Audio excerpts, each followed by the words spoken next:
on est essayiste, on s'essaie à la communication. Il faut tapoter. Tu penses que quand je joue le morceau de Tiken Jah Fakoly ce soir, tu sais pas ce qu'on appelle des thèmes de communication. En fait, vous ne savez pas souvent ce qu'on peut vous faire passer comme des messages. Vous écoutez, quand vous arrivez, dès que vous arrivez, vous avez envie de faire des commentaires. Si je joue le morceau de Tiken Jah Fakoly ce jour-là, et que je chante ce morceau, c'est que tu n'es pas peut-être au courant de l'actualité, mon gars. Pose-toi la question. Est-ce que tu as écouté Tiken Jah Fakoly depuis hier? C'est ça que tu devais d'abord te demander. Mais pourquoi Soleil joue aujourd'hui Tiken Jah Fakoly et puis il danse? Dans ce morceau de Tiken Jah Fakoly, il appelle à l'unité du peuple africain, les peuples les plus sous-estimés, les peuples les plus démunis, les peuples qui ont beaucoup de richesses et de potentialités dans les sous-sols. Il parle des peuples qui ont les matières premières, les matières semi-finies.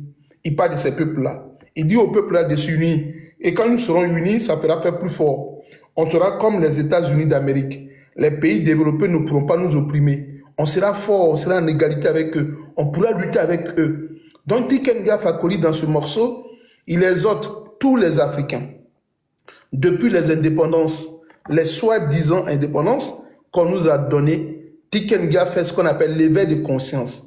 Dans cette musique-là, Tiken Jah joue le rôle d'un artiste engagé. Artiste engagé qui fait l'éveil de conscience collective de toute la génération africaine.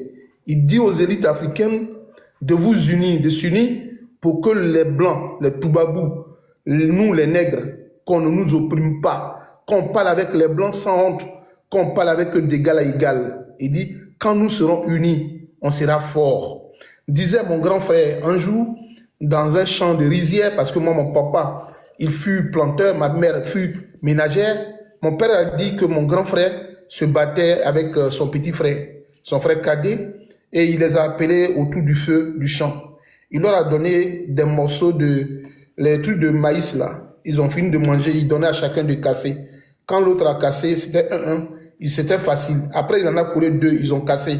Mais quand il a mis 3 pour casser, il dit que c'était difficile. Et c'est là mon père a dit à mes grands frères que quand vous serez unis, au lieu de vous battre entre vous deux, mais quand vous serez unis, quand vous allez arriver dehors, vous pourrez vaincre votre ennemi. Personne ne pourra vous vaincre. Vous serez solidaires. Et votre solidarité aura plus d'avantages que l'individualisme. Donc, Tiken Jah, dans ce morceau ici, on va réécouter pour que vous compreniez. Parce qu'il y en a qui ne comprennent pas les messages. Nous, on fait de la communication. On n'a pas eu de diplôme de communicant. Mais quand on fait passer des messages, il faut que vous écoutez. Quand je joue ce morceau de Tiken Jah, on vient ici de s'opposer, de se unir. Quand on pourra résister aux pays développés. C'est Tiken Jah qui chantait ici. Je ne sais pas à quelle année la musique est sortie, mais à ce moment-là, Tiken Jah Fakoly avait donc en possession toutes ses facultés cognitivo-comportementales. Toutes ses facultés étaient en place. Toutes ses facultés étaient logées. Toutes ses facultés étaient donc logées dans son cerveau. Son cerveau n'était pas lessivé. Tiken Jah appelait donc à l'union, à l'unicité, à la force des pays sous-développés et en particulier les pays colonisés par la France. Il appelait donc ce que ces pays-là s'unissent. On va écouter Tiken Jah de cette musique-là aujourd'hui. Je vous mets Tiken Jah Fakoly. De la musique qu'on vient d'écouter là, au Tiken Jah nouveau. Attends, mais Tiken Jah. Je vais vous faire jouer. Pourquoi il a mis ça? Souvent, quand on fait la communication, vous n'écoutez pas. Ne venez pas. Il y a des choses qu'on fait à dessein. On vous fait Tiken Jah Fakoly. On écoute Tiken Jah Fakoly. Tiken Jah Fakoly qui chantait tout à l'heure là-bas. Là. Le voilà maintenant, on l'écoute en tant que vidéoman, en tant que cyberactiviste. Ils sont unis, mais ils ont 3 présidents, il y a 3 gouvernements. Donc, on a l'impression que, bon, c'est être unis pour éviter d'aller aux élections. Voilà. J'aurais préféré que tous les pays africains de l'Ouest restent ensemble. Les 3 pays qui constituent aujourd'hui l'AES se disent unis. Voilà, ils disent qu'ils sont unis, mais ils ont 3 présidents, il y a 3 gouvernements. Donc, on a l'impression que, bon, c'est être unis pour éviter d'aller aux élections. Voilà. Donc, Tiken Jah, dans une vidéo, comme celle que je viens de jouer, est en train d'ironiser et en train de se moquer du peuple de l'AES. Il dit pour lui que l'AES aujourd'hui se dit pays uni, mais chacun a son président de la République. Donc finalement, ils ne sont pas unis, mais ils sont unis pour ne pas qu'il y ait d'élections chez eux. Or, en réalité, si on écoute le morceau de Tiken Jah où on parle de l'union pour résister, est-ce que le peuple de l'AES aujourd'hui ne résiste pas aux Occidentaux? Est-ce qu'aujourd'hui, ce n'est pas les pays de l'AES là qui ont donné dos aux colons, qui ont donné dos au néocolonialisme? Est-ce que ce ne sont pas les pays de l'AES là? Moi, depuis que je suis né, je ne suis pas très âgé, il n'est pas encore mes 45 ans, mais je voulais vous demander, depuis que vous vous êtes né là, vous qui me regardez ici, ce soir avec mon nez là, est-ce que moi je voudrais vous demander, pour prendre un témoin, quel était ce pays africain qui a sonné un pays européen aussi puissant dans le monde de prier bagage et de parti? Qui est-ce qui a mis dans le monde, en Afrique, surtout en Afrique occidentale, qui est-ce qui a mis en quarantaine un ambassadeur d'un pays aussi puissant comme la France? Qui est-ce qui l'a fait? Depuis que l'Afrique est Afrique, depuis qu'on a eu notre indépendance. C'est en quelle année le Bénin? À quel moment le Bénin a fait? À quel moment le Bénin a demandé à l'armée française de plier bagages et de quitter leur territoire? À quelle année un pays africain a demandé à la mission de l'ONU de quitter leur territoire de parti? En quelle année? En quelle année le pays, ils ont demandé aux Français et au GCL Sahel de partir? À quelle année un pays africain ainsi possédé ainsi, monsieur? Toi qui as mis le Bénin, est-ce que tu peux monter? Je voudrais savoir. Parce que Tiken Jah Fakoly, là-bas, il appelle que si nous sommes unis, on pourra résister aux pays développés. On pourra résister aux grandes puissances. On sera encore plus fort, on sera riche. Mais je voudrais vous demander ce soir, vous qui avez 70 ans, 80 ans, de faire un petit témoignage. Quel était ce pays, ce président africain qui a pris son téléphone pour dire à l'Élysée, à la France, je ne veux plus boire de soldats dans ma rue, je ne veux plus voir votre ambassadeur, je ne veux plus que l'avion Air France atterrisse, je ne veux plus que RFI émette dans notre pays, je ne veux plus voir TV5 Monde ni France 24. Qui est ce président africain? Donnez-moi son nom s'il vous plaît. J'ai envie de me cultiver. Il y a mon ordinateur devant moi, il y a mon deuxième petit téléphone devant moi. Donnez-moi le nom d'un seul pays qui a pu le faire.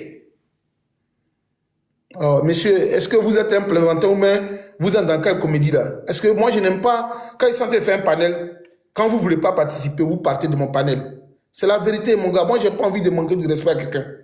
Je suis en train de parler, tu ne comprends pas. Il dit, qui est ce président africain en exercice qui a pu dire à un président français, je veux que ton armée quitte mon pays à partir de tel jour, je ne veux plus les voir ici. Ton ambassadeur là, je ne veux plus qu'ils sillonnent dans mon pays. Ils l'ont mis en quarantaine. Qui est-ce qui a fait ça? Moi, je veux que vous montrez pour dire. Depuis que l'Afrique, là, avant que l'AES ne vienne, qui est-ce qui l'a fait? N'est-ce pas notoire? Pour ceux qui sont là, le juge Gras est là. Pour ceux qui vivent en Angleterre, comme le Royaume-Uni, est-ce qu'en Angleterre, là, est-ce qu'il n'y a pas des territoires qui ont leur autonomie, leur gestion, étant donné qu'ils sont dans le Royaume-Uni? Est-ce que vous ne voyez pas que dans le Royaume-Uni, là, l'Angleterre a son équipe, mais il y a un autre pays d'Angleterre qui a son équipe. Le pays de Gareth Bale, là. Gareth Bale, il y a un joueur là qui jouait là en truc là, dans un pays africain, dans un pays là, le Royaume-Uni là, Kudom là. Ils ont là-bas des pays, non, où il y a des personnes qui dirigent d'autres États de façon autonome, mais ils font partie du Royaume-Uni, non? Mettez-moi, Wallace, mais oui, Gareth Bale jouait dans une équipe qui jouait contre l'équipe de l'Angleterre. Bien vrai qu'ils sont dans le Royaume-Uni. Est-ce que là-bas, au Royaume-Uni, il n'y avait pas des États qui sont quand même des États où il y a des gouverneurs, où il y a des présidents, où il y a des temps qui dirigent aussi de manière autonome ces pays-là? Demandez bien, renseignez-vous. Allez donner la leçon à Tiken Jah Fakoly. Est-ce qu'aux États-Unis d'Amérique, où on dit des États-Unis d'Amérique, est-ce qu'il n'y a pas de gouverneurs dans les États? Est-ce que chaque État n'a pas de gouverneur aux États-Unis? Antenne à 5 que le président, merci mon frère, le président Donald Trump soit un président et qui est un président central des États, de tous les gouverneurs des États-Unis. Mais aux États-Unis, il y a des pays aux États-Unis qui ne font plus le droit de, comment on appelle, l'homosexualité, qui ne veulent pas le mariage légal. Il y a des pays encore aux États-Unis qui prennent la peine de mort D'autres États n'ont pas encore confirmé, alors que ce sont les mêmes États-Unis. Mais quand tu arrives aux États-Unis, les lois ne sont pas pareilles. Il y a les États de Michigan, d'autres États qui ne veulent pas qu'il y ait, et comment on appelle ce truc-là? Monsieur le juge, gratuitement, il y a des peines de mort. Il y a d'autres États des États-Unis qui n'ont pas encore accepté la peine de mort. Il y a d'autres États aux États-Unis qui n'ont pas encore accepté le port d'armes en place publique, alors qu'ils sont dans un État. C'est les États-Unis d'Amérique. Mais tous ces États-là ne vont pas dans le même principe de droit. Ils sont autonomes dans certains aspects. Donc, quand Tiken Jah Fakoly qui disait « Quand nous serons unis, nous serons forts », et qu'il prend que, pour lui, trouver que l'AES trouve un président, chaque président a son président, lui trouve que c'est incohérent. Mais qu'ils ont fait ça à dessein pour ne pas qu'il y ait d'élection là-bas. Mais Tiken Jah oublie que c'est lui qui nous disait hier, quand nous serons unis, on sera forts. Est-ce que vous voyez un peu ce qui arrive comme désastre moral en Afrique? Toutes ces chansons qu'ils ont chantées hier, en la réalité, c'est parce que Alassane Draman Ouattara n'était pas encore au pouvoir. Je vous dis, et ma conclusion sur ce point, c'est lequel? C'est ça. Bonsoir Namassa. Parce que pour eux, le Tiken Jah Fakoly, là, lui et son frère qui chantaient hier, ils n'avaient pas encore vu Alassane Draman Ouattara au pouvoir. Raison pour laquelle ils se disaient des artistes engagés. Regardez, on va écouter un autre artiste ivoirien qui, depuis un bon moment, est devenu touriste en Côte d'Ivoire. Tapotez-le là, s'il vous plaît. Je vais vous faire écouter un autre touriste ivoirien. Un autre touriste ivoirien. On va l'écouter, hein, excusez-moi. On va écouter un autre touriste ivoirien. Mais c'est grave ce que Tiken Jah dit. C'est très grave. Voilà, on va écouter un autre artiste ivoirien. Attendez. Vous voyez, c'est que les deux personnes disent, les deux griots du pouvoir en place en Côte d'Ivoire disent aujourd'hui. Lui, hier, quand Félix Houphouët-Boigny était au pouvoir, et quand tu les écoutes, tu es content, mais puf, les hypocrites, oui. Vous voyez, celui-là, il faisait rêver hier la jeunesse africaine dans les concerts à Paris, dans les concerts à N'Djamena, à Djibouti, Soudan, au Mali, partout il passait, puis chantait au Sénégal. Armée française, allez-vous-en chez vous. Nous ne voulons plus d'indépendance sur haute surveillance. Mais le même là, il est en Côte d'Ivoire. Hein. Depuis Alassane est venu au pouvoir là. 43e Bima en Côte d'Ivoire. L'armée française est à la gendarmerie nationale de Côte d'Ivoire. L'armée française est à Bouaké. L'armée française est à Daloa. L'armée française est à Toumoudi. L'armée française sillonne en Côte d'Ivoire. Est-ce que vous avez vu Tiken Jah et Alpha Blondy parler pour dire, mais Alassane, pourquoi l'armée française, papa? Mais ils sont sur les pages où on brandit quand même la coopération entre la Côte d'Ivoire et la France. Vous allez voir que Alpha Blondy va aller cliquer pour dire j'aime. Quand il voit Téné Brahima entouré de l'armée française et l'Union européenne qui donne des armes et puis l'armée française en Côte d'Ivoire, ils sont à Beauville et à Jacquesville, ils applaudissent. Vous voyez l'incongruité que tout cela nous ont blagué, jeunesse africaine. Tous ces artistes-là, en disant, soit artistes engagés, Alpha Blondy, Tiken Jah Fakoly, est-ce que vous savez qu'ils nous ont blagué? Tiken Jah Fakoly, hier, que le Mali a pris, vous l'avez cajolé chez vous, vous l'avez blanchi, il était chez vous. Quand Laurent Gbagbo était au pouvoir, là, Tiken Jah Fakoly avait trouvé refuge chez vous. Il se dormait là-bas, il était à l'aise. Il quittait là-bas pour aller à Korogo, à Bouaké, pour aller faire des concerts. Vous voyez ce qu'il dit aujourd'hui de vous? Vous voyez ce qu'il dit aujourd'hui de vous? Il était juste chez vous parce qu'Alassane n'était pas au pouvoir. C'est le Tiken Jah que le Mali a bogna, a ballot, que le Mali a grandi, a nettoyé là. C'est lui qui vous dit aujourd'hui que vous, votre pouvoir là, vous êtes là-bas, c'est pour ne pas faire d'élection que vous dites que vous avez l'AES. Vous voyez comment il est? Est-ce que vous voyez?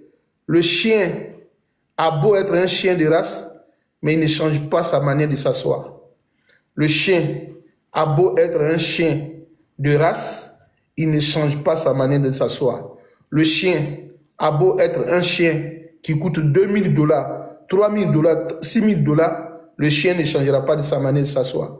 Nous, on vous avait dit hier que les messieurs là aient chanté en Côte d'Ivoire, c'est parce que Alassane Draman Ouattara, un fils du Nord, entre guillemets, du Nord, un Nord à connotation nordique n'était pas encore au pouvoir. Voyez-vous aujourd'hui que des Nords à connotation nordique sont au pouvoir en Côte d'Ivoire, occupe tous les miliciens en Côte d'Ivoire. Vous voyez ce qui vous sort comme insanité? Vous voyez ce qui vous sort comme propos insensés? Vous voyez ce qui vous sort comme incongruité? Alors qu'hier, il était chez vous et il vous disait, quand Alassane Dramane Ouattara nettoyait la rébellion, entretenait la rébellion, il chantait à Bamako, il chantait à Ouagadougou. Quand nous serons unis, nous serons forts. Quand IB sera uni, on sera fort. Quand Soro Guillaume sera avec IB pour attaquer Gbagbo, on sera fort. Il faut que monsieur et Blaise Compaoré aide la rébellion. Là, on sera fort. Il faut que le président ATT ou bien monsieur de l'Ouest restent ensemble. Les trois pays qui constituent aujourd'hui l'AES se disent unis. Voilà, ils disent qu'ils sont unis, mais ils ont trois présidents, il y a trois gouvernements. Et puis, ils se moquent de vous. Ils disent qu'ils sont unis, alors qu'ils ont trois présidents. Alors que hier, lui, là, il était chez vous là-bas, vautré. Il était recouvrier chez vous là-bas. Il mangeait bien au Mali. Il faisait tous les conseils gratuitement pour faire la promotion, la propagande de la rébellion et d'Alassane Dramane Ouattara. Aujourd'hui, il vous tourne le dos. À beau chasser le naturel, il revient au galop. Voilà ce qu'il dit aujourd'hui de l'AES. On vous a dit, Laurent Gbagbo a parlé en interne de manière endogène. Il s'est adressé à la communauté ivoirienne, à la population ivoirienne. Il dit, vous me combattez pour quelqu'un que vous ne connaissez pas. Mais de manière exogène, il parlait aussi de vous. Vous combattez Laurent Gbagbo.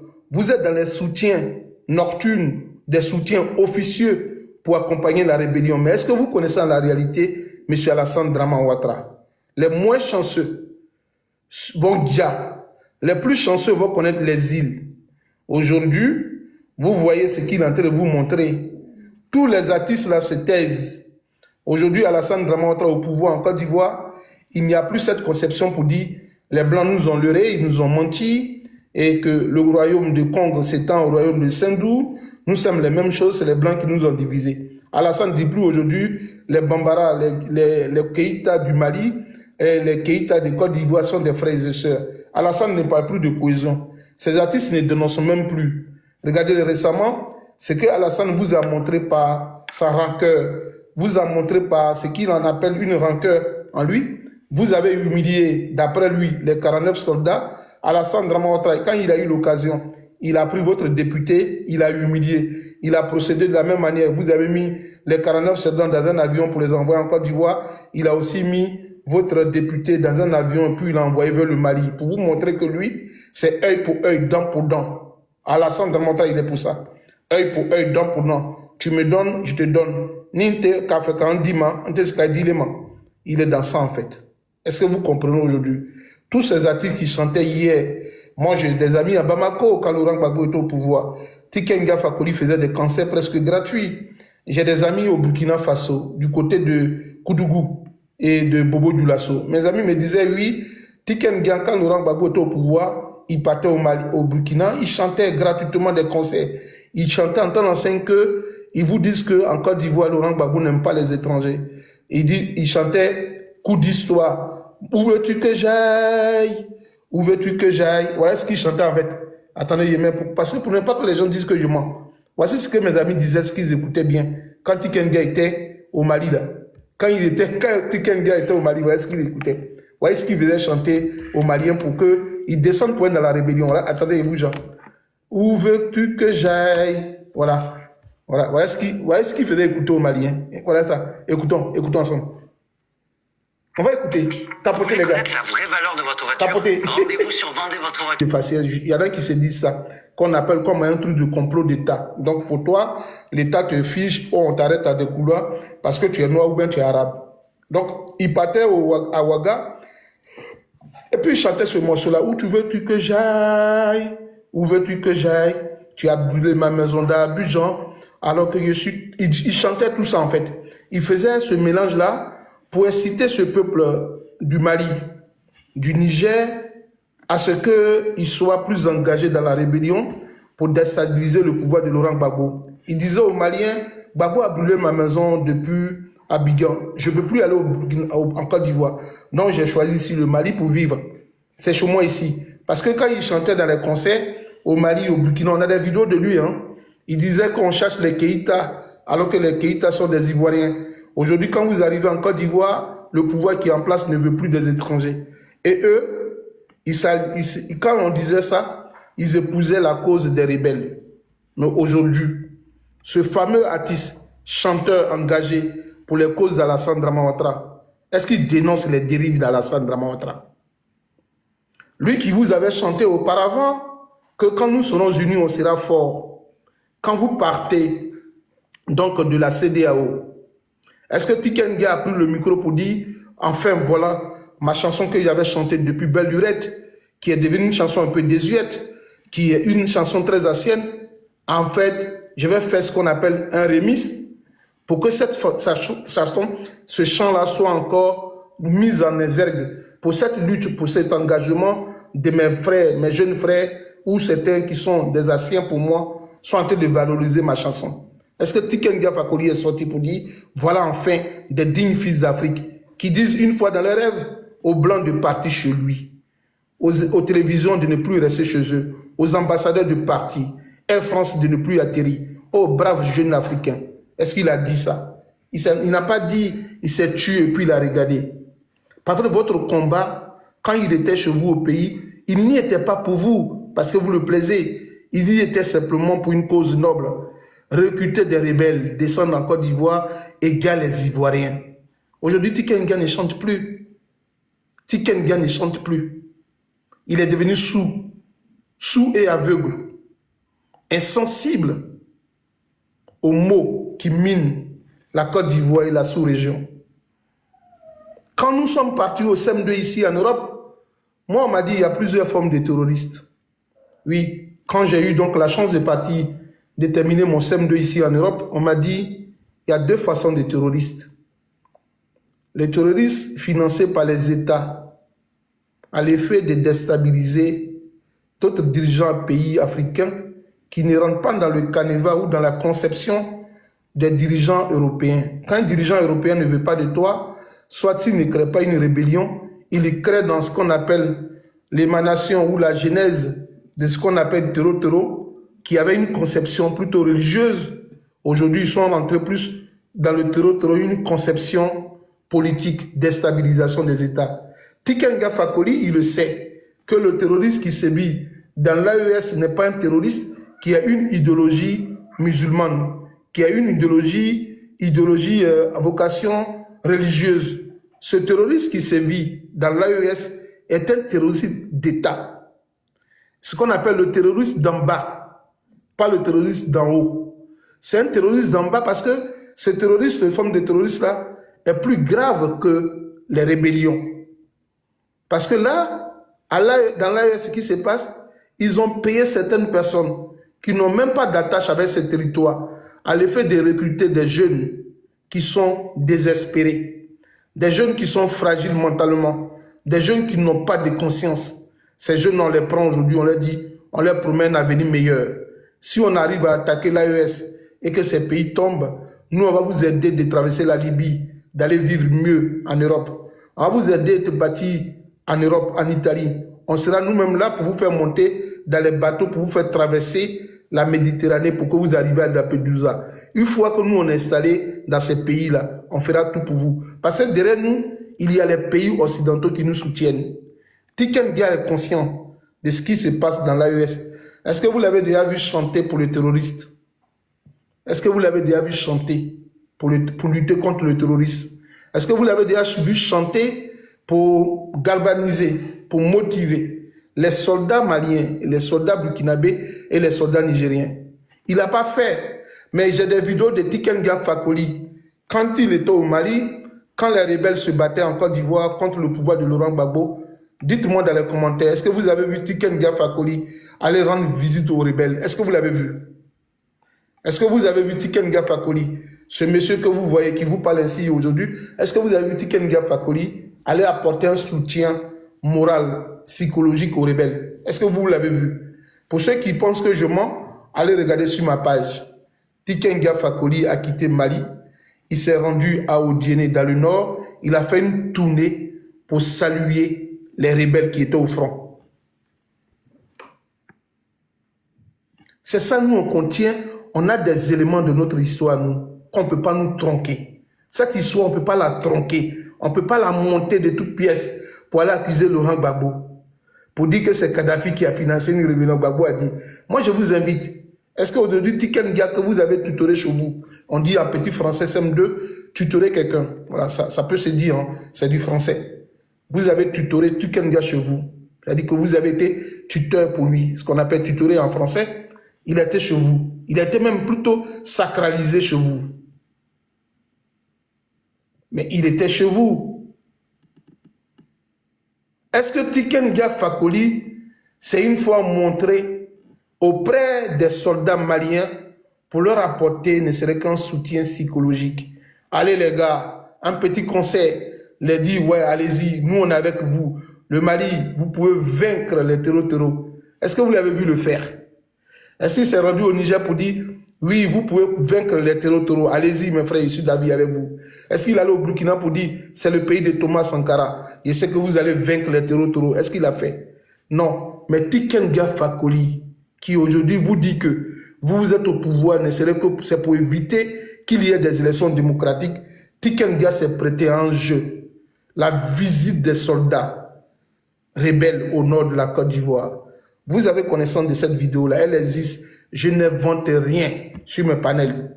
Je n'invente pas d'histoire sur mes panels. Parce que je suis en phase avec mes principes éducatifs. Mes parents m'ont légué une bonne éducation. Je ne parle pas parce qu'il faut parler. Je ne fais pas du verbiage creux. Je ne fais pas de la logorée sur mes panels pour rien. Non, je ne suis pas logoréique. Je ne parle pas parce qu'il faut parler. Allez regarder sur mes panels. Allez regarder des vidéos. Alors que nous, on nous a dit au CM2 ici, la visite des troupes sur un terrain d'hostilité ou un terrain de conflit, quand vous partez des stars, des artistes, des politiques, se rendre sur le terrain pour saluer les soldats, c'est dire à ces soldats-là que je ne suis pas l'un de vous, je n'ai aucune formation à la matière, mais ma présence ici, c'est pour vous dire, le peuple est avec vous. Nous sommes à votre côté pour le travail que vous abattez. Merci pour ce que vous êtes en train de faire. Donc, c'est ce qu'on appelle en termes de petit français, c'est un appui, c'est un soutien psychologique. Ça galvanise les troupes. Oui, il y en a qui vont venir, mais on était au front, puis Tiken Dia Fakoly est venu nous voir. Cette grande star règlement engagée, il est venu apporter son soutien aux soldats. Il est venu, il a fait 2 jours à nous. Une journée, on a mangé. Il a même aboré une tenue. Il était à notre côté. Quand il part, les soldats sont aguerris. Leur mental ne montre plus encore. Et puis ils disent, on va affronter les terreaux, on va combattre avec eux. Nous sommes là pour ça. Il ne l'a pas fait pour vous. Depuis fort longtemps, vous devez remarquer des choses dans vos analyses que ce monsieur-là, il n'est pas chez vous. Il était juste au Mali pour être ce qu'on appelle un champignon. Il était juste là pour être parasite. Il était juste parasitaire pour vous. Vous ne saviez pas. Il était comme ce qu'est donc le champignon pour le palmier à huile. Lui, il était le champignon. Il avait besoin de l'engrais, donc du palmier, du Mali pour vivre. Regardez bien ce que je suis en train de vous dire. Pour ceux qui sont dans le domaine de l'armée, vous allez voir que dans le monde entier, là où il y a une crise humanitaire, où il y a une guerre, toutes les stars du monde, les artistes engagés s'unissent à chanter. Pour chanter, par exemple, comme en Côte d'Ivoire à l'époque de Laurent Gbagbo, on avait eu ce qu'on appelle les Zougoulmans qui étaient venus chanter, ou les Zougoulmènes, si on veut rendre anglophone le thème, les Zougoulmènes étaient venus chanter pour dire assaillant, allez, envoie la paix. Assaillant, et voilà, ils chantaient. C'était une manière de soutenir les soldats. C'était une manière de dire aux soldats qu'on est de vos côtés. Mais Tiken Dia Fakoly, lui, il allait apporter ce soutien aux rebelles. Donc, c'est normal qu'il vous tourne le dos, qu'il ne soit pas avec le peuple malien, qu'il rit des morts des terreaux sur votre territoire. Voilà un peu ce qu'est l'homme. Et moi, on vous dit, nous, on vous soutient. Pas parce que hier, parmi vous, d'autres étaient du côté de la rébellion, et que donc, comme vous êtes contre le pouvoir d'Alassane Dramane Ouattara, donc de facto, on vous soutient dans une hypocrisie, non. Moi, mon soutien que j'apporte à ces pays de l'AES, c'est un soutien qui est propre, qui ne souffre d'aucune ambiguïté, d'aucune hypocrisie, d'aucune fourberie, non. Mon soutien est le suivant. Je suis en Europe. Nous ne sommes pas traités à la même enseigne que les Blancs.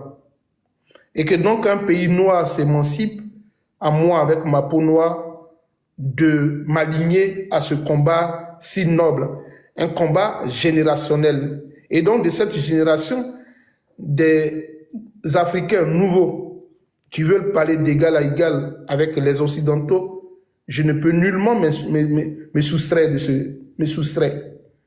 Sois salut ma belle-sœur. Je sais que tu es là. Ça fait 2 jours, il n'y a pas de tes nouvelles, mais je sais que tu vas bien. J'ai eu aujourd'hui ta sœur, on a pu parler. Voilà. Donc, est-ce que vous comprenez? Est-ce que vous comprenez une chose? L'heure est grave. L'heure est grave. Mais nous, on dit en Côte d'Ivoire que Laurent Gbagbo, là, il est ce qu'on appelle la prévention proactive. Bon, ce soir, on a fait un peu l'école buissonnière, donc on ne va pas parler gros français. Laurent Gbagbo est ce qui est le vaccin. Vaut mieux prévenir la maladie que de la guérir. Parce que la guérison, on peut ne pas maîtriser certains aspects. Mais Laurent Gbagbo, là, il est le vaccin. Il a tout vacciné tout le monde. Il vous a dit que le pire allait arriver avec tout ce que vous avez hébergé chez vous. Et voilà ce que Tiken Jah nous produit ce soir. Est-ce que les morceaux de Tiken Jah Fakoly, quand Laurent Gbagbo était au pouvoir, quand Gueye et Bédi étaient au pouvoir, quand Gueye était au pouvoir, quand les autres étaient au pouvoir, ou Fou-Boigny, est-ce que ces morceaux-là aujourd'hui, si on fait écouter à Tiken Jah Fakoly, est-ce qu'il va s'y reconnaître? Ou soit parce que, je ne sais pas quel âge il a, parce que je pense qu'en psychologie, au CM2, on nous avait montré que il y a des crises. Il y a les crises de quarantaine et puis la crise de 50 ans. Voilà, on nous a montré ces crises-là au CM2. À 50 ans, surtout la crise de cinquantaine ou de 60 ans, on pense qu'à 60 ans, on dit qu'on n'a pas vécu la période de 50 ans, 45 ans. Donc, c'est à ce moment-là que vous voyez vos papas dans la maison. Il a 60 ans. Quand il lui dit mon papa, il dit non, il faut m'appeler Daider. Moi, je m'appelle Didier, mon petit. Pourquoi tu m'appelles devant tes amis, papa, comme ça? Tu vois pas que je suis jeune? Il m'appelle Daider. Ouais, tu vois, c'est moi Daider. Il y a quoi, mon petit? Et puis, le papa commence à danser devant son fils. Et puis, il dit, hey, moi-même, nous aussi, là, on a encore les reins, on bouge, hein, vous voyez. C'est ce qu'on appelle les crises. Est-ce que Tiken Jah Fakoly n'est pas dans sa crise de 70 ans? Parce qu'il pense qu'il va dans les 70 ans, non? 70 ans à peu près. Est-ce que Tiken Jah n'est pas dans sa crise de 70 ans, de 60 ans? Est-ce que lui, il ne se rappelle pas un peu qu'il y a des choses qui sont plus aujourd'hui d'actualité comme lui? Est-ce qu'il n'est pas en train de partir lentement vers l'oubli? Donc, il faut faire du buzz pour qu'on l'attende. Alors que nous, on attend qu'il prenne le micro pour chanter. On veut qu'il nous dise encore, quand nous serons unis, ça va faire mal, on sera développé, on va lutter contre les pays développés. Attention, attention. Est-ce que Tiken Jah Fakoly se rappelle de ça? C'est sur ça que nous, on le connaît. Donc, on va fermer la parenthèse Tiken Jah Fakoly. On va écouter ce fameux morceau qu'il nous chantait quand il était encore. Je vais prendre Abbas. Est-ce qu'Abbas sait qu'il a fait une demande? On va prendre Abbas. Abbas. Bon, si la connexion ne passe pas. Abbas.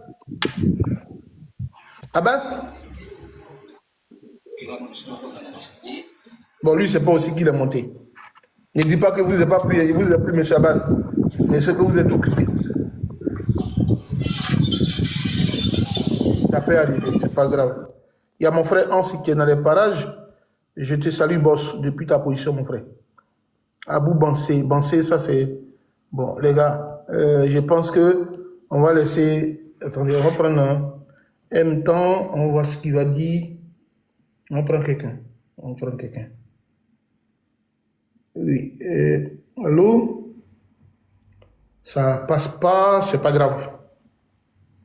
Ça passe pas. Bon, mon frère, faut aller voir votre connexion. Je ne sais pas qui va prendre d'autres.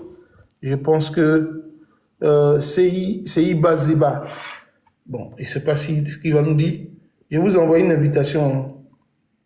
J'ai accepté l'invitation, mais je ne sais pas si vous allez monter.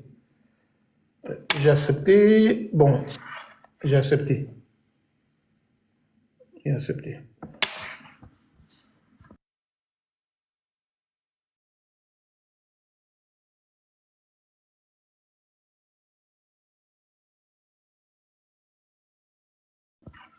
Bon, il n'est pas monté, c'est pas grave.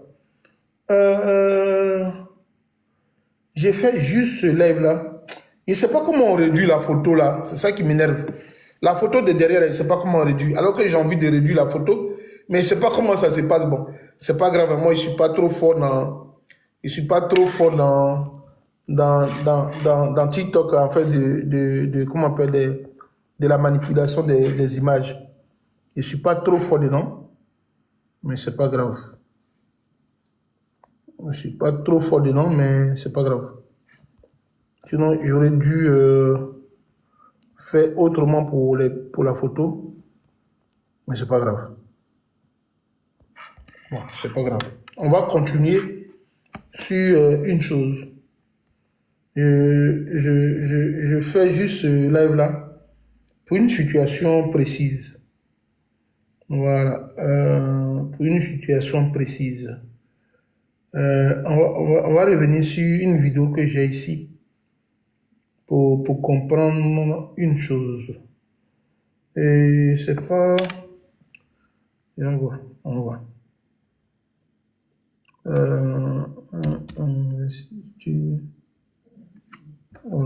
On voit une boubonne, c'est quoi ça? J'aime pas ça. J'aime pas ça.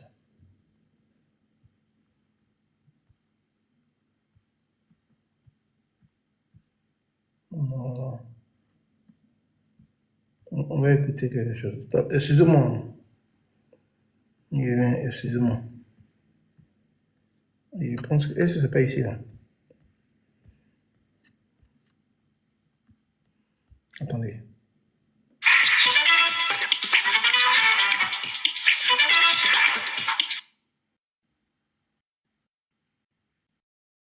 Excusez-moi. On t'apporte, les gars. Des relations privilégiées que nous avons avec la France. Oui. L'amitié, ça compte, ça fait 15 ans que vous... La communauté internationale devait assumer. Et le Ban Ki-moon n'a pas pris cette décision. C'est qu'il allait maintenir une base militaire française à Port-Bouët.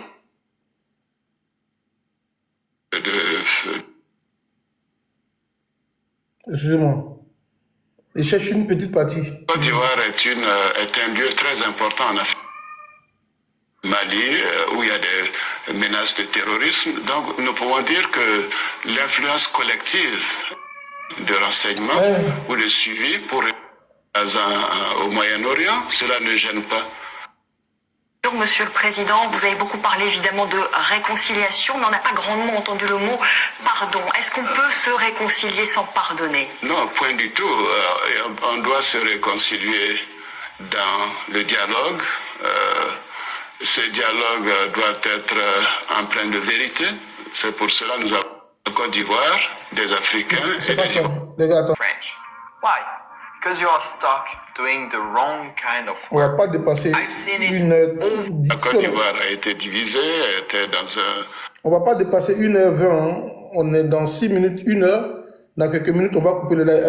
Abonnez-vous, tapotez, s'il vous plaît, les gars. On va écouter quelque chose. qu'on ne doit pas toucher à un seul de vos cheveux. Et vos Mais hommes, apparemment, on me dit que pour Ibrahim Koulibaly, plutôt, ces gens ont riposté, ont commencé à... Ibrahim Koulibaly, c'est le chef. seront jugés. Tous les Ivoiriens sont égaux devant la loi. Il n'y aura pas d'exception. J'ai dit tout à l'heure, je suis contre l'impunité. Ceci veut dire l'impunité contre tous ceux qui commettent des crimes. Pas d'impunité également pour ceux qui ont tué Ibrahim Koulibaly. Ibrahim Koulibaly, c'est le chef, on le rappelle pour nos téléspectateurs, du commando invisible, qui vous a soutenu lors de la bataille d'Abidjan, qui a été... Bon, je voulais vous demander en petit français. Hein. Soutenu, là, c'est quoi? Ça veut dire quoi? Soutenir quelqu'un. On dit, la dame l'a dit dans la vidéo là que vos hommes, quels sont les hommes? Bon, quand on dit Ibrahim Koulibaly a été attaqué à Bobo là. Les hommes qui sont partis l'attaquer là, c'est qui? Mettez-moi en commentaire l'homme qui est parti, lui qui a dirigé le cortège pour aller chez Ibrahim Koulibaly, il s'appelle comment? Mettez son nom en commentaire. Je vous dis, vous allez attendre son nom. Ce soir, le live est très intelligent. C'est un live moins bavard, mais c'est un live qui est très intelligent. Je trouve que c'est l'un des lives le plus super intelligent. Ça veut dire quoi? Le quitter. Ah, c'est Chérif Ousmane. D'accord, on cherche une faute. Et Chérif Ousmane. Donc, c'est Chérif Ousmane. Voilà. Il y a un monsieur qui est là, qui est déjà en avance. Il dit Chérif Ousmane. Voilà. On va écouter une phrase qui sonne beaucoup dans ma tête.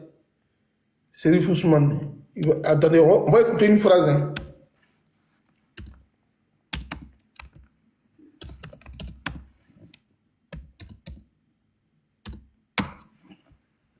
On va écouter une phrase.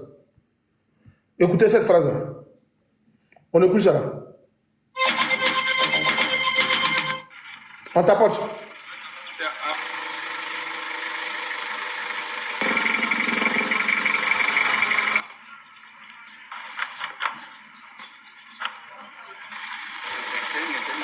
Écoutez bien. Hein. Si vous avez vos frères, vos enfants, vos amis, dites-leur, IB, c'est fini. Le président de la République de Côte d'Ivoire, c'est le président Alassane Ouattara. La dernière fois que nous arrivons à Bobo, on ne dit pas. La prochaine fois, la dernière fois que nous arrivons à Bobo, on ne dit pas. IB, c'est fini. En Côte d'Ivoire, quand on dit IB, c'est fini, ça veut dire quoi en français? On dit vos hommes. Donc l'homme de M. Alassane Ouattara ici, il s'appelle comment? Lui qui est en train de parler à la population, on dit, c'est pas moi qui dis, hein, la journaliste l'a dit, vos hommes qui sont partis et puis IB est mort là, est-ce qu'ils seront punis aussi? Donc, l'homme s'appelle Ousmane, Chérif. Chérif Ousmane, là, on va aller petit à petit. Il était où? Il est qui en Côte d'Ivoire? Ousmane Chérif est qui? Chérif Ousmane, il est qui en Côte d'Ivoire? Il est connu en tant que qui? Donc, Chérif Ousmane est rebelle. D'accord. Donc, Chérif Ousmane est un cadre de la rébellion ivoirienne. Maintenant, si on dit vos hommes, l'homme ici de M. Alassane Ouattara, c'est Chérif Ousmane. On dit que Chérif Ousmane est un rebelle. Donc, Alassane a des rebelles. C'est une question que je vous pose. Vos hommes qui ont tué Chérif et IB, il ne dit pas ce ne sont pas mes hommes. Hein. Il dit non, il y aura une enquête. Or, l'homme qui l'a envoyé dit c'est fini. Si vous partez, dites à vos parents que IB c'est fini. Mais si tu envoies ton homme et puis il dit IB c'est fini. Mais quand on dit IB est fini en Côte d'Ivoire, le mot fini veut dire beaucoup de choses. S'il envoie quelqu'un et puis il dit c'est fini, pourquoi il va diligenter encore une autopsie? L'homme que tu as envoyé dit que lui, c'est fini. Et puis cet homme est rebelle. Mais l'homme aussi qui a été gars, les mêmes journalistes te disent qu'il t'a aidé. Il est le commandant invisible, il t'a aidé. Mais lui qui s'appelle IB, qui l'a aidé là, IB c'est un quoi? On va faire une sorte de corrélation, de lien de causalité, de lien étroit. On va faire un travail bien réfléchi en amont, en aval et en amont. Donc IB aussi est rebelle. Parce qu'on dit qu'il t'a aidé. IB qui t'a aidé. Donc vous partez chercher les financiers de la rébellion, les têtes de la rébellion, pour dire que Gbagbo a dit que c'est Kadhafi qui a financé la rébellion. Mais le petit français de CM2 que moi je parle devant ma professeure de lycée, Madame Naomi, qui m'a enseigné au lycée Pierre Gardier de Yopougon. Donc devant Naomi qui m'a appris le français au CM2 à Pierre Gardier. On dit vos hommes. On va reprendre la vidéo pour que ceux qui sont là comprennent. Devant mon professeur Naomi, il faut qu'on comprenne le sujet de dissertation pour ne pas qu'on fasse hors sujet. On écoute bien. Ceux qui auront des choses à se reprocher, à qui on reprocherait des crimes, seront jugés. Et tous les Ivoiriens sont égaux devant la loi. Il n'y aura pas d'exception. J'ai dit tout à l'heure, je suis contre l'impunité, ceci veut dire l'impunité contre tous ceux qui commettent des crimes. Pas d'impunité également pour ceux qui ont tué Ibrahim Koulibaly. Ibrahim Koulibaly, c'est le chef, on le rappelle pour nos téléspectateurs, du commando invisible, qui vous a soutenu lors de la bataille d'Abidjan, qui a été...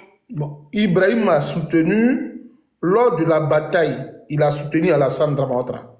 Mais Ibrahim est rebelle. Donc la rébellion qui soutient Alassane Dramane, devant les journalistes du monde, Alassane ne dit pas que non, hein. Il ne dit pas qu'ils ne m'ont pas soutenu. Il dit l'un des commandants invisibles, Dabobo, qui vous a soutenu. Mais un rebelle qui soutient un candidat aux élections présidentielles, ça ne vous dit pas quelque chose pour savoir qui est le vrai partenaire financier, qui est le propriétaire de la rébellion. Ça ne vous dit rien. Bon, vous là, vous faites le devoir là comment? Moi, mon professeur Naomi est là. Hein. Naomi sait que moi, j'avais 10 pour avoir ma moyenne spéciale. Moi, il y avait 10. Mais il y a d'autres élèves que Naomi donnait les 20 sur 20. Moi, il n'y avait que 10. Mais je comprenais quand même des choses en classe. Les choses élémentaires. Candidat aux élections présidentielles de Côte d'Ivoire. On dit qu'il y a un commando invisible qui est venu à Bobo, qui a déstabilisé, parce qu'on sait ce qui s'est passé à Bobo, quoi. Des policiers ont été gars. Les sympathisants de Laurent Gbagbo ont été cherchés dans les maisons. Ils sont retrouvés refuge à Yopougon, à Port-Boué. Il y a des gens de Gbagbo, des gens de LMP. Ils ont été chassés à Bobo. Ils ont été gars. Mais le commandant invisible, M. Ibé n'était pas un homme sain à Bobo. Il y a même un autre monsieur qui dit, nous sommes les éléments de Ibé. Qui a dit, nous sommes les éléments de Ibé? Il y a un qui a dit ça, non? Il dit, nous sommes les éléments de Ibé. Mon abonné, il a dit qu'il fait partie des éléments de IB avec Ben Laden. Bon, ceux-là, ils ne travaillaient pas dans l'armée ivoirienne pour être des gens qui ont fait défection. Mais ils étaient des rebelles. On dit qu'ils ont aidé Alassane Dramane dans la prise du pouvoir à Abidjan. Ils ont soutenu. Bon, je tiens ça, comme je suis un soutien pour cette feuille-là. Il y a ça dans ma main.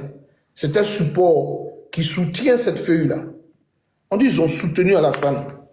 Bon, vous partez des longueurs de journée sur des panels pour chercher le responsable de la rébellion. Vous ne comprenez pas français. Hein? Comme Yann San qui est là, lui, il est mon professeur agrégé des universités. Donc, je vais rejouer la même vidéo pour voir si on est logé à la même enseigne. On va être... Non, moi ici ce soir, le commandant Diagao de Koukoura Doumi, j'ai porté mon dreke Deni. C'est comme ça que les rebelles qui ont aidé Alassane Dramane s'habillaient, pour ceux qui ne connaissaient pas. Ils portent une tenue comme ça, ils portent en bas gendarmerie, et puis ici ils mettent le camouflet militaire, et en haut ils mettent Dozo, et ici ils mettent les gris-gris. On va écouter cette petite vidéo, Nsan. Parce que cette petite vidéo, elle dit beaucoup de choses.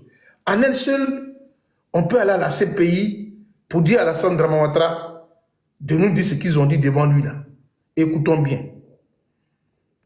Ces hommes-là ont déjà été arrêtés. Est-ce qu'il y a eu des premières arrestations? Il sera jugé en interne.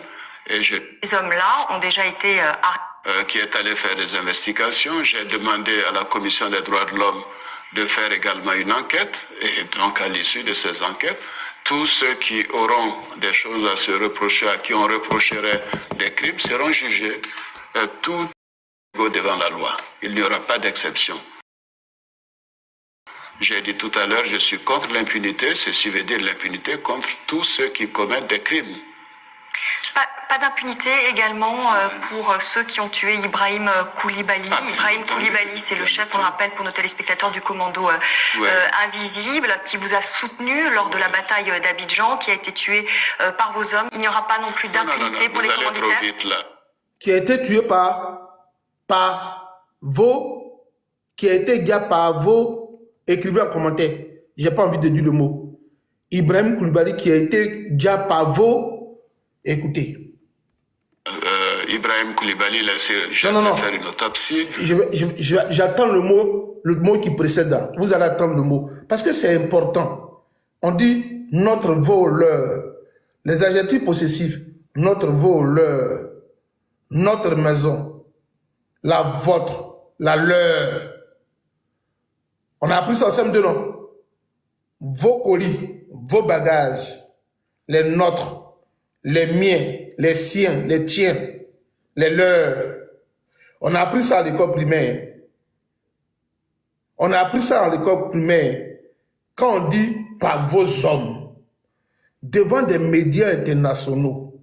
Et je rappelle ici à tout être humain qui a un cerveau qui mange et qui parvient à déféquer qu'à la CPI, ils ont joué des vidéos à la CPI. À la CPI, là, ils ont joué des vidéos à la VAR.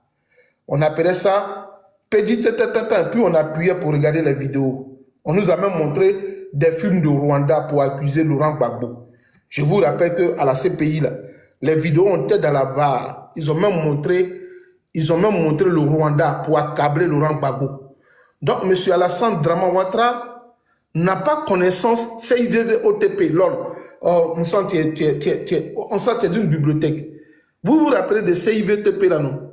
C'était des documents. On appelle ça les mémoires qui concourent, qui corroborent à ce qu'on appelle l'élaboration ou la recherche des preuves tangibles pour accabler un mis en examen ou un prévenu. Donc, dans cette vidéo qu'on a été jouée ce soir, je me prête au jeu du procureur de la CPI. Et donc, c'est tant les pièces à joindre au dossier.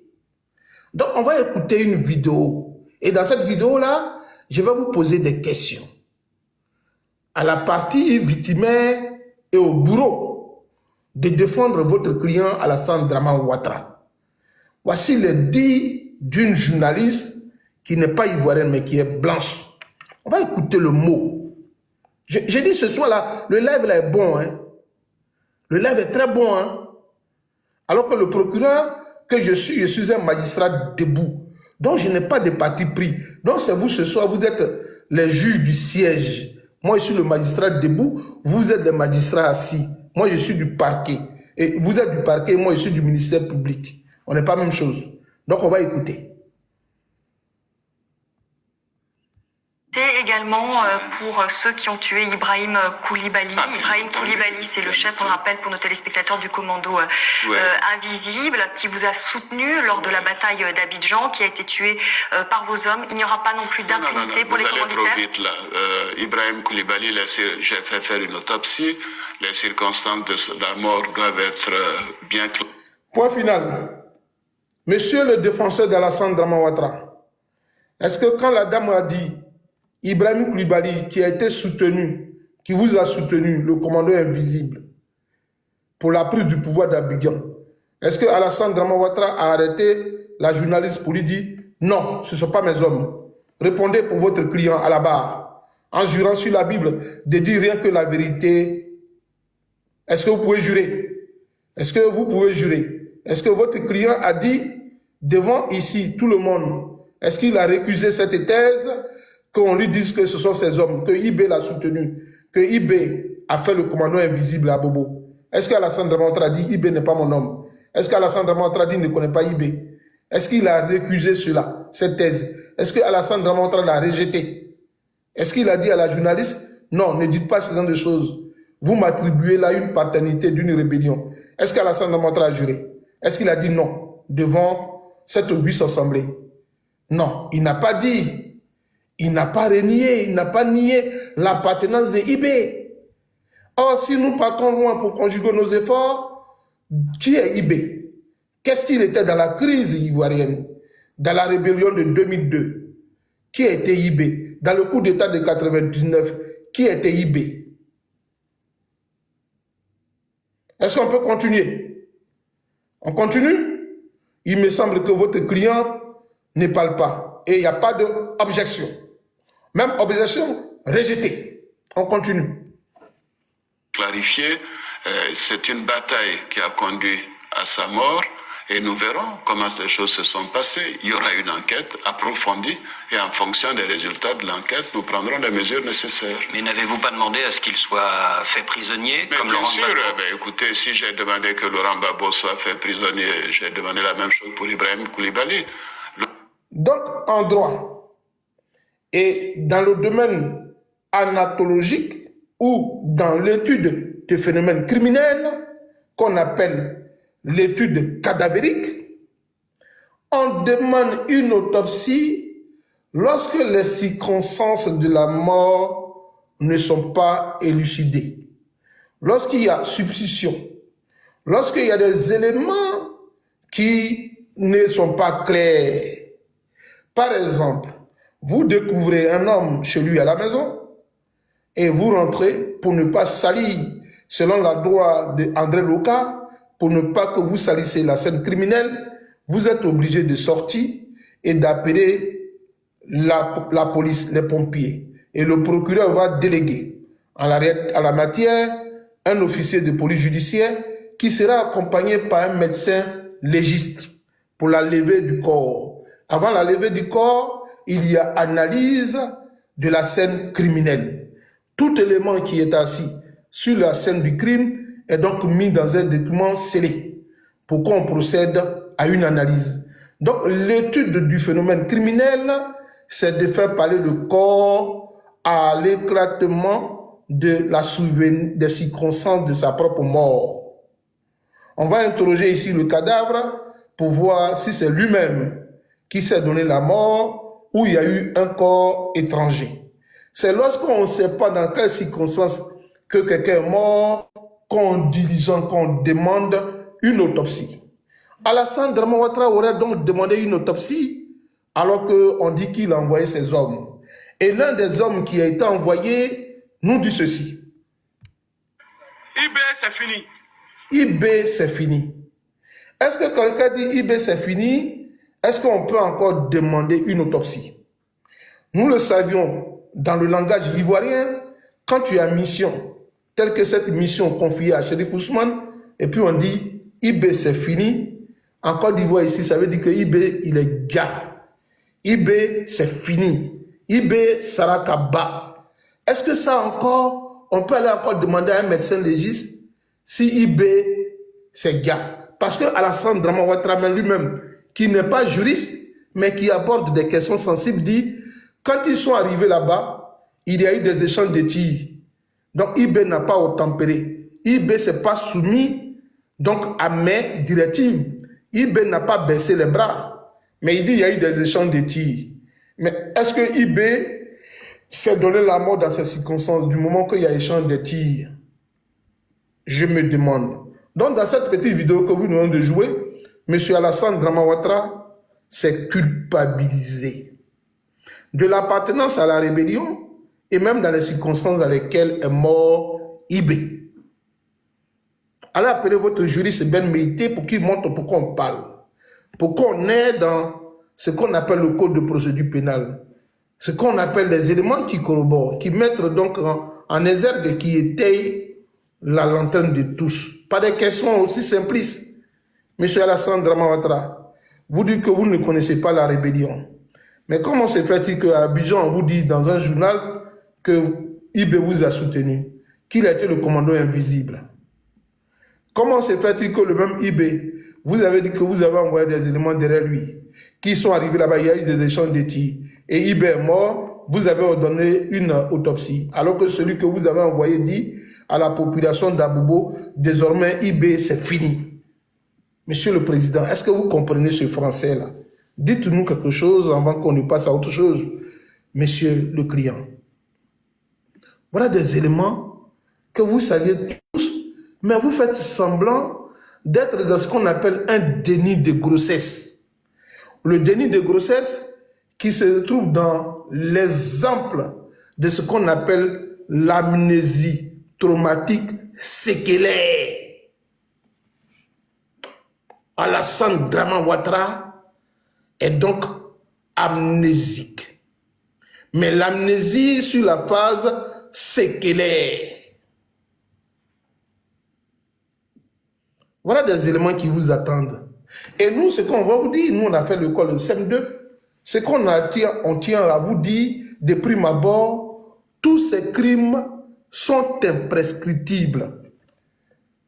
Si l'Algérie continue de réclamer à la France dommages et intérêts par rapport à ce qui s'est passé en Algérie ou par rapport aux soldats de Deuxième Guerre mondiale et que les Africains eux aussi demandent toujours pour nos parents qui sont passés par Gorée pour venir ici, ils demandent toujours que les enfants des anciens soldats soient rémunérés et de l'argent de la part de la France. C'est parce que l'esclavage, l'Algérie a considéré ça comme crime contre l'humanité et certains pays africains considèrent l'esclave comme crime contre l'humanité alors que ça a eu lieu depuis 1945. Donc, ce n'est pas la crise de 2010 ou de 2002 qui est aussi récente, qui ne va pas rentrer dans ce qu'on appelle les annales de notre histoire. Et ces crimes-là demeurent imprescriptibles. Mais j'ai entendu quelque chose d'Alassane Dramane Ouattara qui encore nous permet de le confondre dans sa position de l'appartenance de la rébellion. Est-ce que vous voulez que je mette cet élément-là une fois de plus à votre disposition? Nous allons y aller. Doucement, donne, amenacé. Ko donne le bé barofo. Donne le bé oui, c'est ça, baro le fa. Ko donne le bé baro le fa. Donc allons-y. On va mettre une vidéo. On va mettre une vidéo qui va nous dire quelque chose. Alassane Dramane Ouattara a rappelé une maxime de la loi. La maxime de la loi, l'une des maximes de la loi est nous sommes tous nés égaux devant la loi. La loi ne fait pas de discrimination. Il rappelle pour dire, de manière simpliste, pour dire tous les Ivoiriens sont égaux devant la loi. Il n'y aura aucune discrimination. C'est une maxime juridique. Il n'est ni l'auteur de cette maxime, mais on va voir si cette maxime, elle est applicable à la Côte d'Ivoire, ou c'est une réalité, ou un leurre. On met dans l'hypothèse que c'est un leurre ou c'est une réalité. Donc, à l'écoute de cette vidéo, nous allons voir laquelle des hypothèses sera l'hypothèse qui va faire que nos données seront plausibles. Est-ce que vous avez écouté les deux hypothèses? Est-ce que le principe « nous sommes nés tous égaux devant la loi en Côte d'Ivoire » est une réalité ou un leurre? Et retenez bien ces deux notions avant qu'il ne joue la vidéo. Écoutez bien avant qu'il ne joue cette vidéo. Je suis ce soir dans ce qu'on appelle en quelque sorte une sorte de dissertation. Voilà. On va écouter une vidéo minutieusement. Éteignez les bruits de chez vous, arrêtez les grenouilles, n'appelez pas les voisins moutons, parce que c'est du haut niveau. On écoute cette vidéo-là. On écoute cette vidéo. Est-ce que tu t'es déjà lancé en e-commerce? Non, je travaille avec. On tapote les gars, c'est chaud, c'est chaud. On tapote. Boutique e-commerce pour seulement quelques heures par jour. Oula, combien ça va me coûter? On tapote le meilleur. On tapote. Les mécanismes pour faire... On écoute cette vidéo-là. Ne regardez pas mon nez, mais écoutez la vidéo. Rémi est un bouc émissaire. Vous m'avez vu demander la comparution de personnes qui ont été nommément citées par M. Amadé Ourémi. On a trouvé des superfuges pour ne pas que ces personnes comparaissent. Là, nous n'avons eu beaucoup de zones d'ombre dans cette affaire, de sorte qu'on n'a pas eu la manifestation ou l'éclatement de la vérité. En clair, la défense regrette que les supérieurs de l'époque, d'Amadé Ourémi, aujourd'hui haut gradés dans l'armée ivoirienne, n'aient pas été appelés à la barre, car il y a 10 ans, en pleine crise post-électorale, la prise de Douékoué par les forces rebelles pro-Ouattara ainsi que par les milices d'Amadé Ourémi avait provoqué la mort d'au moins 800 personnes, selon la Croix-Rouge. D'ailleurs, Écoutez bien le français qu'il y a envie de vous dire. Annie ne bloque pas quelqu'un. Annie, tu sais, tu es ma soeur, je sais que tu as souvent mal quand les gens font ces petits commentaires. Annie, je vais te dire une chose. Les commentaires là ne me font plus rien.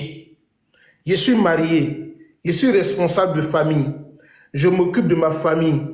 C'est quand même j'envoie à ma famille ou à mes enfants. Ceux qui écrivent les commentaires là, si elle a dit de montrer leur relevé bancaire, d'envoyer ce que moi j'envoie simplement à famille, à mes parents là. Il y en a qui ne peuvent pas envoyer, Annie. Ceux qui parlent là, ils ne me connaissent pas dans la vraie réalité. Leur injure ne me fait rien. Je sors même de la Côte d'Ivoire, ils arrivent en Côte d'Ivoire, ils peuvent mougou leur femme même dans la maison. Leur propre femme, ils peuvent les mougou. Mais je suis fidèle à ma femme. Ça ne me branle pas. Ça ne me dit rien. Ce que je suis en train de dire là, c'est ça le savoir. Il n'y a pas de choses. Quand tu es né joli, tu es né joli. Mais tu ne peux pas avoir mes diplômes que j'ai. C'est ça l'importance. Eux, quand ils vont mourir là, ils vont faire l'oraison sur eux pour dire, oui, le joli garçon du quartier, il est mort, ils vont l'enterrer. Et puis les belles femmes là vont parler. Mais quand moi je mourrai demain, il y a des amis qui vont venir. Il y en a qui vont porter des toges. Ils vont venir s'asseoir pour dire, lui, il en a fait le monde universitaire avec lui. Il nous a servi à tout niveau. Vous perdez un frère, mais nous, on perd un ami qui a été dans notre académie avec nous. Nous, on perd un ami qui, pour nous, pouvait donner du savoir à nos enfants. Alors que la beauté ne va rien donner à leurs enfants. Mais on dira que moi, quand je vais mourir, dans mon oraison, on dira, ce monsieur qui est mort là, il y a des choses que vous pouvez prendre en héritage. Vous pouvez prendre ses habits, vous pouvez prendre sa voiture, vous pouvez prendre sa maison. Mais vous ne pouvez pas prendre son savoir. Il part avec un savoir. C'est ça qui est important. Les injures là, moi, ça ne me gêne pas. Les injures là, ma femme a vu et puis elle m'a marié. C'est tout. Moi, ça ne me façonne pas, Annie. Celui qui veut, il écrit ce qu'il a envie d'écrire. Je m'en fous. Mais ce qu'il est en train de dire ce soir-là, c'est ça qui est important. Il ne peut pas raisonner comme je raisonne là. Quand le monsieur dit ici, le journaliste, que M. Amadé Ouremi, ils ont trouvé des superfuges. Est-ce qu'ils connaissent ce qu'on appelle des superfuges? Ils ont trouvé, Amadé Ouremi était un bouc émissaire. Et que le monsieur finit par dire dans sa conclusion, les supérieurs de l'époque d'Amadé Ouremi n'ont pas comparu. Quand on dit comparaître, c'est venu au tribunal qu'on appelle comparaître. En français, terme juridique. Comparaître, c'est se présenter à un tribunal. Soit on est témoin, soit on est mis en examen. Donc on est à la barre. On dit, ces supérieurs de l'époque ne sont pas allés à la barre parce qu'au moment où les événements avaient eu lieu, ils ont porté leur soutien à Alassane Dramane Ouattara. Et ils étaient des pro-Ouattara. Le mot pro revient ici encore. Donc quand cela joue cette vidéo, c'est pour vous faire écouter des choses, pour que vous compreniez une analyse qui va ressortir de cette vidéo-là. Et que le journaliste dit qu'il y a eu mort d'hommes. Il y a eu près de 800 morts en une journée. Or, dans cette vidéo précédente que je vous faisais écouter d'Alassane Dramane Ouattara, écoutez bien ce qu'il va dire. Il rappelle une doctrine, une maxime de loi. Écoutons bien si on peut trouver. Vous allez trop vite là. Ibrahim Koulibaly, j'ai dit tout à l'heure, je suis contre l'impunité. Ceci veut dire l'impunité contre tous ceux qui commettent des crimes. Alassane est contre l'impunité. Le journaliste rappelle là-bas que Amadé Ouremi a eu des complices. Et en une journée, il y a eu plus de 800 morts.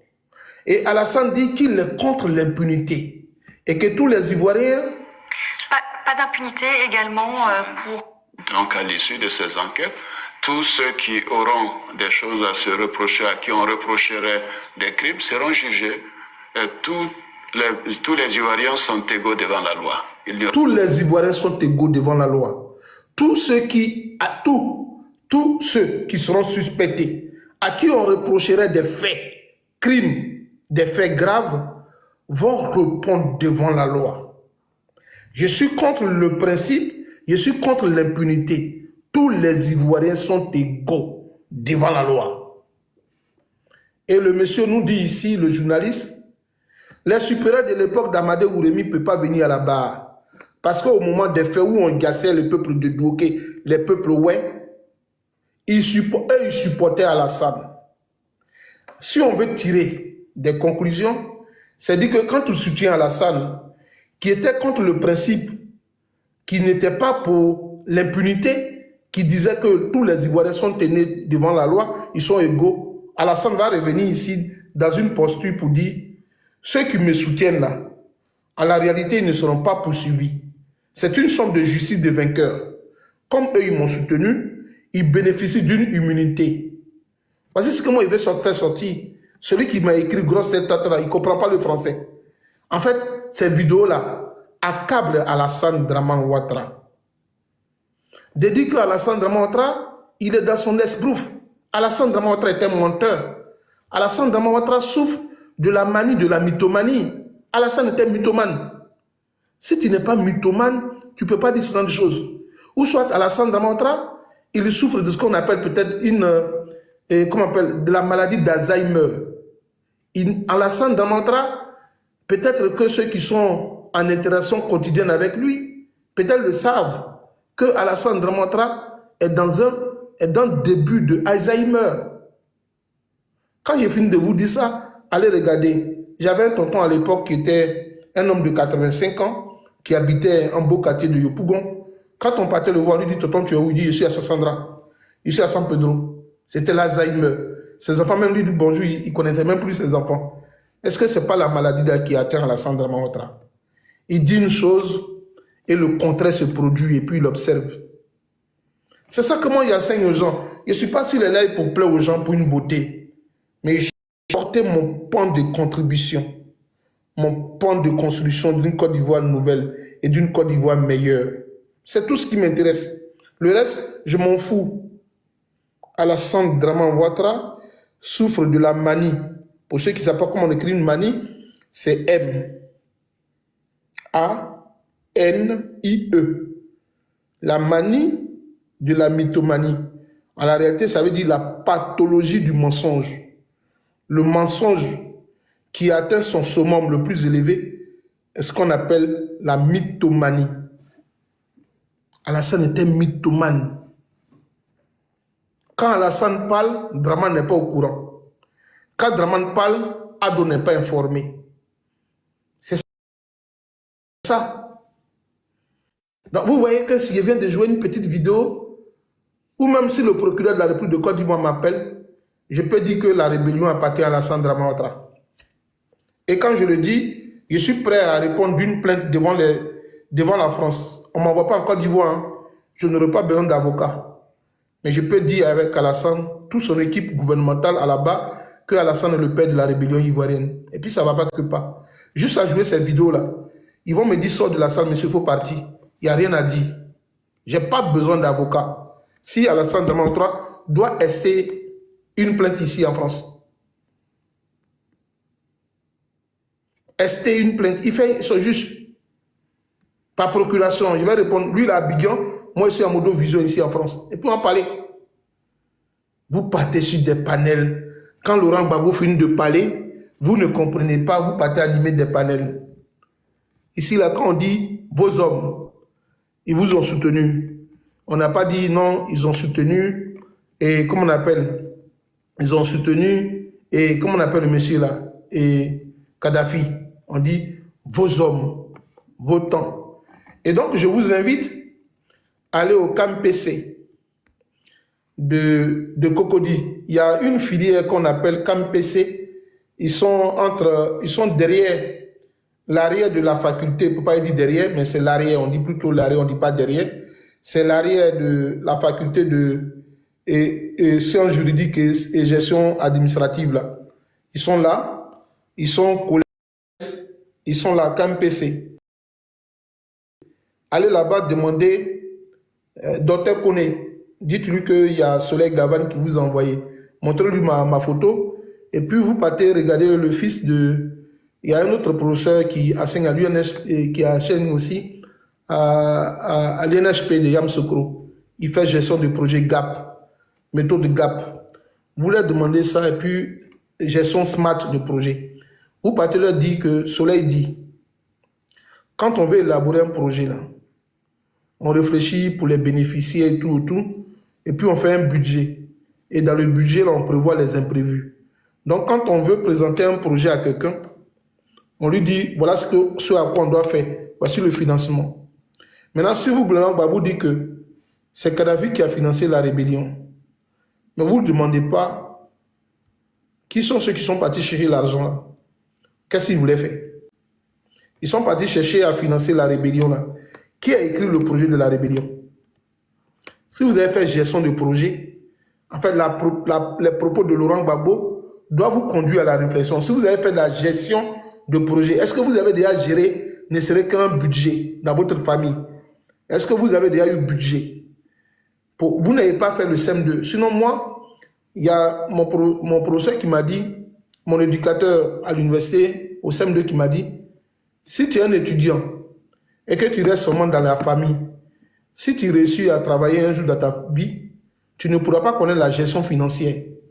Mais si tu as vécu en cité universitaire et que tu travailles, celui qui a vécu au domicile des parents, et toi là, en 3 ans, toi tu vas construire une maison, celui qui a vécu chez les parents ne pourra pas le faire parce qu'il ne sait pas gérer un budget, il ne sait pas planifier, il ne sait pas faire la planification de ces choses. Nous, on a vécu en cité universitaire. Celui qui allait soumettre un projet de la rébellion à la Côte d'Ivoire, là, il a écrit le projet. Il a écrit pourquoi il veut faire la rébellion. Et dans ce développement-là, il a soulevé un pan pour dire, lui qui est au pouvoir là, voilà pourquoi on demande les armes. Voilà pourquoi on veut le financement. Il n'aime pas les musulmans. Or, la Côte d'Ivoire a une grande partie de ses enfants qui sont des musulmans, qui sont exclus. Voilà pourquoi on te soumet notre projet. Donc, qui a écrit le projet de la rébellion? Vous ne lui demandez pas. Demandez-vous sur vos panels qui a écrit le projet pour soumettre à Kadhafi pour qu'il y ait financement. Là, il peut dire que vous êtes intelligent. Qui a élaboré le projet? Il y a des gens qui sont pas à Abidjan. J'ai mon ami Ouattara, qui est un grand type dans une université de la place, mais c'est un gestionnaire de projet. Si lui, seulement vous lui posez cette question, il va dire, demandez-vous, entre vous la réfléchissez, qui a écrit le projet, qui allait le soumettre. On a tous fait ça à l'école. Bon, il y a plein qui n'ont pas fait l'école, donc ils ne peuvent pas comprendre. Quand il y avait les kermesses à l'école, qu'est-ce que vous faites? Quand il y avait les kermesses au lycée, là, qu'est-ce que vous faites? Dites-moi dans les commentaires, on va arrêter le live là, les gars. Il est débordé, on va arrêter le live. Quand il y avait les kermesses à l'école, qu'est-ce qu'on faisait? Quand toi, tu connaissais un tonton au quartier, qu'est-ce qu'on faisait? Qu'est-ce qu'on te donnait? Quand on faisait les kermesses là, ceux qui connaissaient les grands types là, les tontons qui étaient juges dans le quartier, le tonton qui travaillait aux impôts, le tonton qui était commissaire de police, le tonton qui était douanier, le tonton qui travaillait au port, qui était cadre. Quand on faisait les kermesses, qu'est-ce qu'on faisait? Qu'est-ce qu'on faisait? Pendant les kermesses de fin d'année, on cherche toujours un parrain. On cherche toujours le tonton parrain. On cherche toujours quelqu'un qui a un pouvoir économique. Mais vous vous asseyez, vous lui dites, vous asseyez chez vous, vous lui dites, ah, vous faites le comité d'organisation de la kermesse, dit, ah, toi, Annie, tu habites à Cocody, ton voisin, là, c'est le tonton qui travaille à la RTI, là. La RTI vient filmer notre kermesse, qui nous donne 2 artistes, comme lui, il est dans les médias, et puis vous lui dites, vous écrivez les lettres, vous dites, ah, le tonton, voici notre projet de fin d'année. Les élèves ont bien travaillé, tout le monde passe en moyenne en classe supérieure. Oh, bon, les élèves de 3e vont passer l'examen, des terminants, on ne va plus se voir, d'autres vont quitter l'école. Donc, on veut égayer notre activité de fin d'année. On a vu que vous êtes proche de Digue Kekivara ou Serge Beno. Nous, on voulait un peu danser cuit parce qu'on a trop dansé. On veut une ambiance. Donc, on va donner la lettre à Annie, qui, elle, connaît ce tonton qui habite, qui est directeur de la RTI Programme Musique. Et puis, il va aller voir là-bas. Lui aussi, il va dire, bon, je tiens. Annie va aller là-bas pour dire, ah, tonton, on t'a donné la lettre là. Mes amis de l'école comptent sur moi. Donc, le tonton là va donner à Annie, lui, le nom de l'artiste, il m'a promis qu'il vient. Mais donc, par rapport à qui l'artiste il vient à l'école? Mais c'est par le canal de la kermesse. Mais Annie qui connaît bien le monsieur. Parce que quand Annie va partir, le monsieur va finir de lire la lettre. Mais il va demander à Annie, mais tu es ma fille ici, tu es au quartier, mais pourquoi tu veux m'initier à tes choses? Non, tonton, on te connaît. On sait que probablement, toi, tu pourrais m'aider dans ce sens. Tonton, je suis venu chez toi. Sinon, je pourrais aller voir tonton Mathieu, mais tonton Landry, c'est toi, tu es au quartier ici.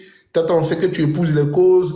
tu es dans la culture, donc tu peux nous aider. Donc c'est comme ça, ceux qui sont partis chez Kadhafi, là, et on les a envoyés, et puis ils ont dit, Kadhafi, toi tu es un guide libyen, tu es un grand musulman, tu es un croyant, tu as un parent qui est du Mali, donc tu écoutes, tu connais un peu l'Afrique de l'Ouest, mais le président Gbagbo qui est au pouvoir, il n'aime pas les musulmans. On nous a dit, telle personne te connaît, donc la personne m'a dit de venir te donner la lettre, donc il faut nous financer. Maintenant, il y en a qui sont partis pour dire, ah, moi je connais Blaise Compaoré, il peut nous donner un camp militaire, on connaît des éléments qui peuvent travailler avec lui, et puis la personne dit à Blaise Compaoré, donc tant, je connais quelqu'un bon, qui peut loger la famille d'Alassane Dramane Ouattara dans tel pays, c'est où? Au Mali. Donc c'est comme ça, le projet de la rébellion là, c'est un projet qui est réfléchi, ça a été élaboré, c'est pas un projet surprenant. Ils n'ont pas fait ça dans le feu, c'est un projet, ils se sont assis, ils ont écrit le projet de la rébellion. Sinon, quand vous dites que c'est Kadhafi qui a financé la rébellion entièrement, qui a tout donné là, mais qui est-ce qui a financé le coup d'État de 99? Parce que c'est les mêmes figures du coup d'État de 99 là, qui se sont retrouvés dans la rébellion de 2002.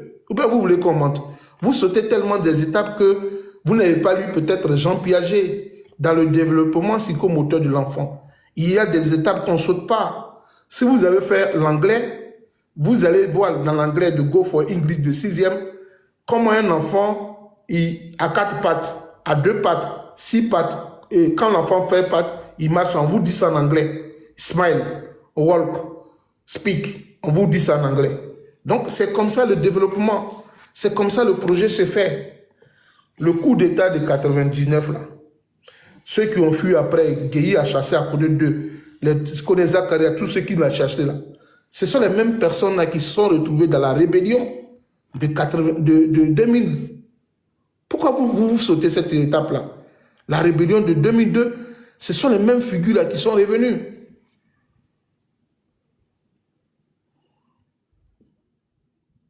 Est-ce que vous comprenez? Monsieur El Hag, est-ce que vous êtes regardé vers la Mecque pour prier aujourd'hui? Que Dieu facilite votre prière, votre compréhension. Donc voilà ce que j'avais envie de vous dire ce soir. Et puis voilà. Annie, je pense qu'on a fini. Et puis le live était chic. On a eu une bonne moyenne. En 1h30, on a eu 11 000 vues. Je pense qu'on a dit des choses qui sont essentielles. On ne va pas monter, il y a beaucoup de choses à faire. Et puis, je vous dis à demain. Lago opanyuka ne popwe eya ekeyo wayanyima nyamie arewusu. Et chez moi aussi on dit Ataïo, Aseo.